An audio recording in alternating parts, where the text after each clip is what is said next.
Colombia is in the process of both domestic and international transformation. For years, the US and Colombia has pursued a shared agenda and considered each other strategic partners.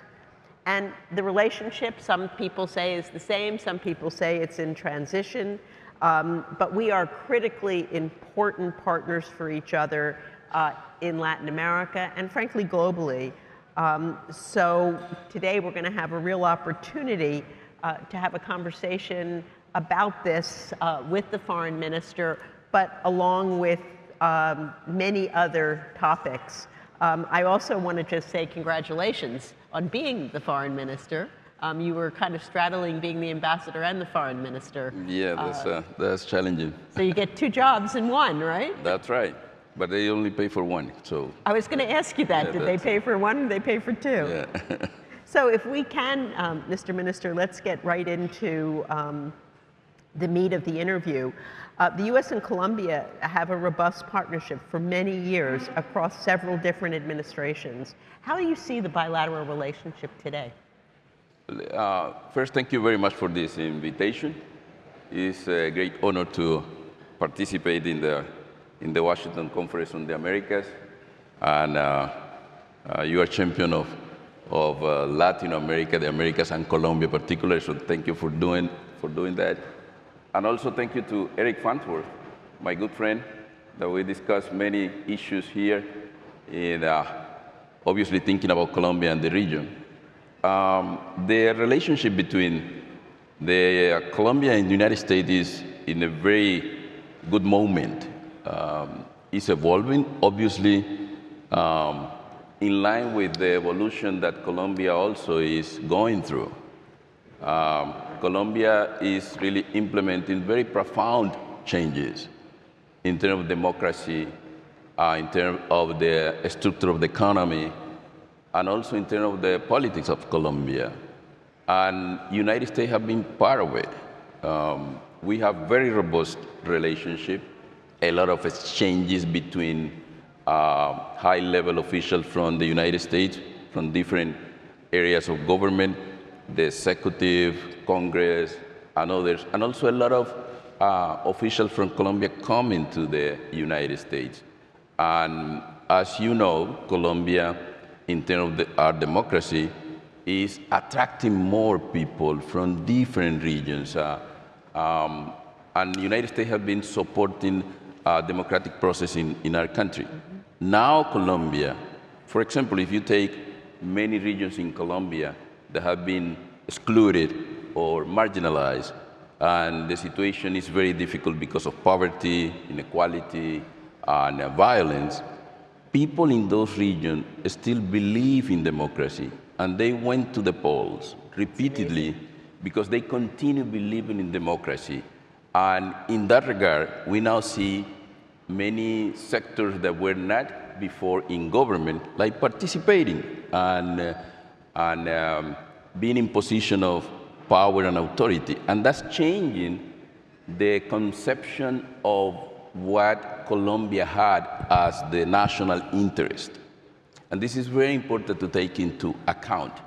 And in that regard, what I would like to say that we are collaborating in this transition of the relationship between Colombia and the United States in several areas that are key for us. First, obviously, climate change, the conservation of biodiversity, but within the framework of social justice. And the support of the United States have been very critical, and there are some indicators of the result of that. First, we are decreasing deforestation. We are moving into areas that we are restoring some of the key ecosystems in Colombia. So that's one key area. The second one will be in relation to peace and human rights. Okay. The United States continues supporting Colombia in the implementation of the 2016 peace agreement. And it's a key partner, particularly in the area of that agreement that relate to ethnic communities, Afro-Colombians and indigenous communities. We are negotiating, obviously, a new phase of the implementation of peace in Colombia, which is the policy of total peace. And we hope the United States will assist that process beyond just making emphasis on the 2016 peace agreement. The third area that we are collaborating a lot is migration.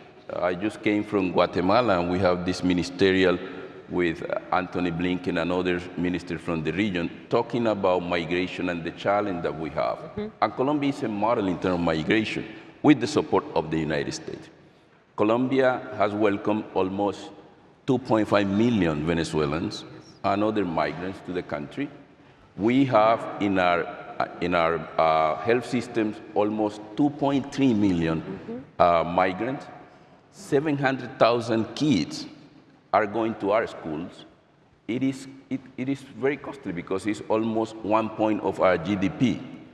And in addition to that, it's like we have the equivalent of 6% of our total population being migrants welcome to Colombia. So compare that is unprecedented. And in that regard, what we are doing now, like deepening this policy, we are welcoming now, and we are working on regulations to welcome 600,000 more migrants to Colombia. And we have the support of the United States. We have Office of Safe Mobility for those migrants that wanted to process their documents to come to the United States. We have those offices in 3 cities in Colombia, in Bogota, in Cali, and Medellin. And also we have 9 cities that have this that we call Center of Integration, Centros Integrantes. And they are the one that help those migrants to integrate to Colombian society with the support of USAID and other agencies. So those are indicators of the good health of the relationship. And in addition to that, we have security and drug policy, which is the traditional discussion in Washington, D.C., but that is evolving to other areas, climate change, migration. But also we have issues related to trade and also related to investment. And Colombia continues being the main partner of the United States in terms of our export of Colombia. The main partner is the United States. It's the only country in South America that is still United States is the main economic partner. And we need to maintain that position, but we need more investment from the United States to Colombia in new areas, because we are changing the structure of the economy in terms of moving away from fossil fuels, oil and gas, and to new areas of renewables, and to new areas of agribusiness and agricultural development. So that's very important to keep into account, that change in our economic structure. So you would argue that, in fact, the dimension of the United States is deepening, the dimension of the relationship and the breadth and depth. I would say that a year ago, we have the visit of President Petro to the White House, into conversation, very good conversation with President Biden. And the two leaders really found a lot of issues in common that move away from drug policy to these areas that I'm mentioning. Right. And I would say that in those areas, the relationship is obviously deepening. One indicator of that, we have last year 4 visits of President Petro to the United States, twice to the White House to talk about the economy, the APEP and others, once to San Francisco and others in New York. So the closeness and the level of conversation is really now very close. So let me ask you, you opened the door to Venezuela. This is a really critical moment. Mr. Minister, in the history of Venezuela, are we going to have free and fair elections? And I think this is someplace where President Petro has become very constructive. So That's right. Tell us what your opinion is. Well, we hope that the election will be fair, obviously, competitive. Free. Free. And at least we have an acceptable election process. Colombia have deeply invested in this process because of many reasons. We have almost 2,200 kilometers of border with Venezuela. We restored the relationship with Venezuela because we have also significant Colombian population in Venezuela, and we have almost 3 million Venezuelans in Colombia. Exactly. And in addition to have, we had security issues that are in common. We have also economic opportunities that we would like to take in advantage of. We also have a humanitarian crisis in the border that we need to respond jointly with Venezuela. So for us, what happened in Venezuela have tremendous impact in Colombia. So we cannot ignore that. President Petro, from the day one, said that he would like to play a constructive role in helping, working with the international community, with the United States and other countries, to support Venezuela in their democratic process under the request of Venezuela, because the solution of Venezuela needs to come from Venezuelans themselves. And we organized a conference a year ago of the international community to see what we could do in terms of Venezuela. And the agreement of the international community was that obviously we need to, at that time, to support the process of democratization of Venezuela based on the Mexico agreement. Second, to work on some kind of benchmark of moving into more openness in terms of democracy, but at the same time lifting the sanctions that Venezuela had at that time. And third, look for the way to support the response to the humanitarian crisis in other countries that were suffering from that. We are hopeful that this process will go in an acceptable way. We are in conversations through diplomatic channels with different factors. We have, President Petro is talking to the government of Venezuela, obviously, but also with the opposition.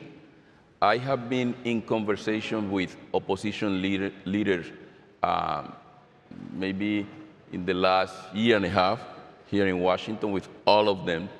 And what we are trying to do at this moment is to see if all the candidates can have an agreement on provide some kind of safeguard or guarantees for the time after the elections, that all of them can freely participate and know that after the election they will have all the guarantee to continue having a very dynamic democratic process. There is some agreement on doing that. The idea, or at least the proposal of President Petro, that by the way he got the support of President Lula, is to see if that can be ratified in a referendum.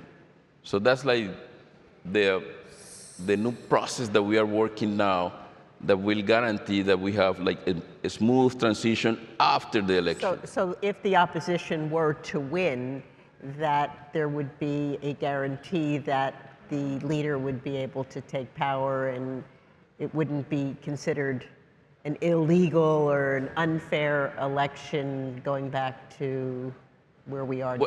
Well, the idea is that they will continue, obviously, in a conversation, they will have all the guarantees, and everybody will feel free and safe to continue within the democratic process. Got it. So another area, and I have to ask you this question because I think a lot of people were surprised about Colombia's decision to break off relations with Israel. Can you give us a little bit of the background on that? And it's kind of a dramatic step at this moment, and is there a path to changing that decision or an event that would cause you to want to change that decision? Well, President Petro has been very, very clear on his position on the conflict within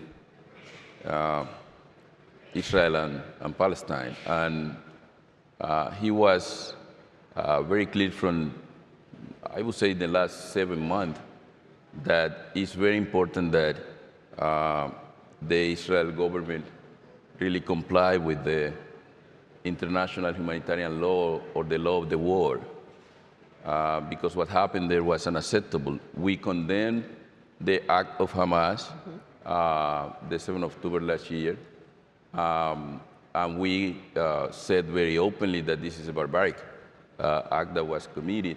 We have been asking and joining other countries, including the United States, to ask for the release of hostages, immediate release of hostages, without any condition.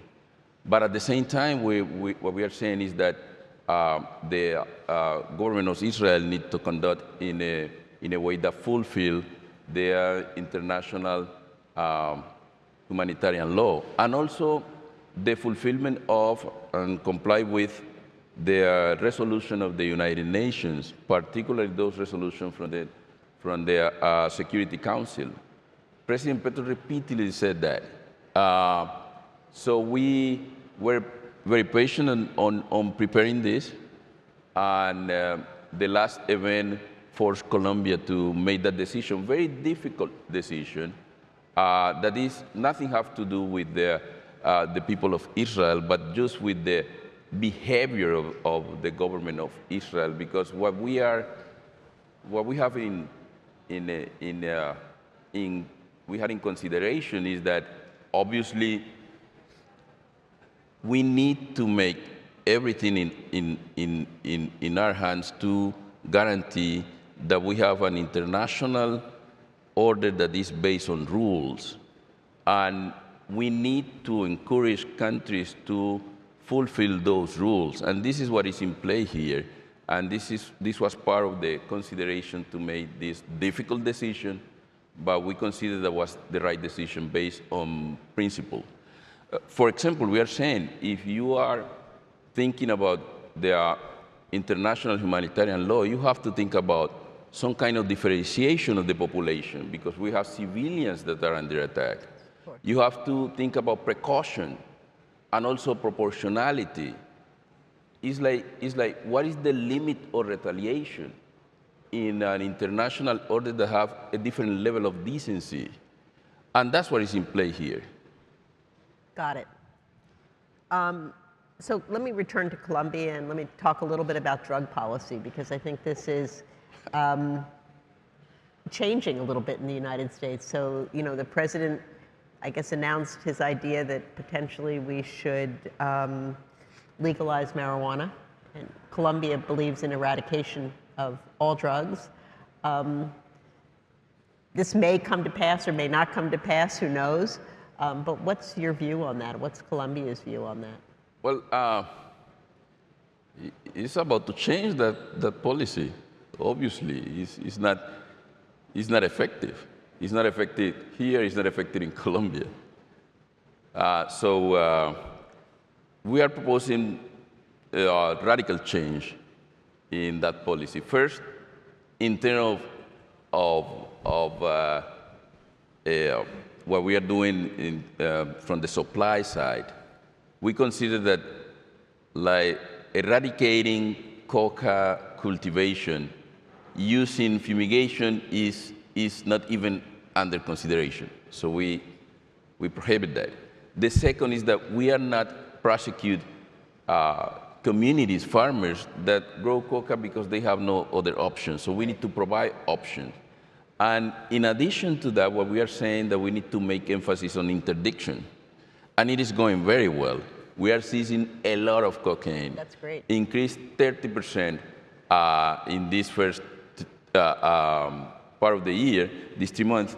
And also, what we saw in terms of the statistics is that was the highest increase in the last 10 years. So it is working well. In addition to that, we need obviously to work on creating the conditions in those areas for people to enter into legal economies, and that's a huge challenge. We call that policy like holistic, comprehensive drug policy that make emphasis really on interdiction. And also money laundering. When you see the numbers, for example, you take the funding that United States every year allocate to Colombia, the the amount that is allocated to money laundering is very low.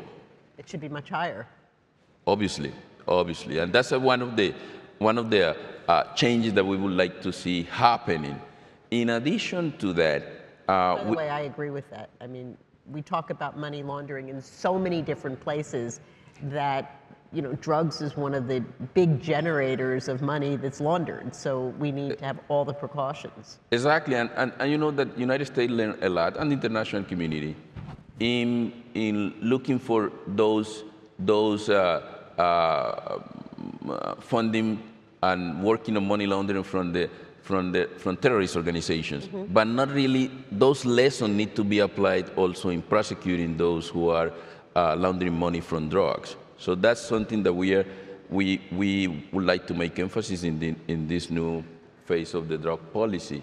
And in terms of the demand, we also consider that you have to do more in terms of controlling the demand of drugs, particularly cocaine, but it is changing globally. We see that some of the demand is moving into Europe, another part of the world. So, like responding jointly to that challenge would be very important. So I think, Eric, is our time up? Yep. So our time is up. I want to thank you, Mr. Minister, for this wonderful conversation. We look forward to continuing the dialogue. Thank you. Thank you very much. So thank you very much. Let's give him a really... Thank you. Thank you, Susan. Thank you. Muchas gracias. No, gracias a usted.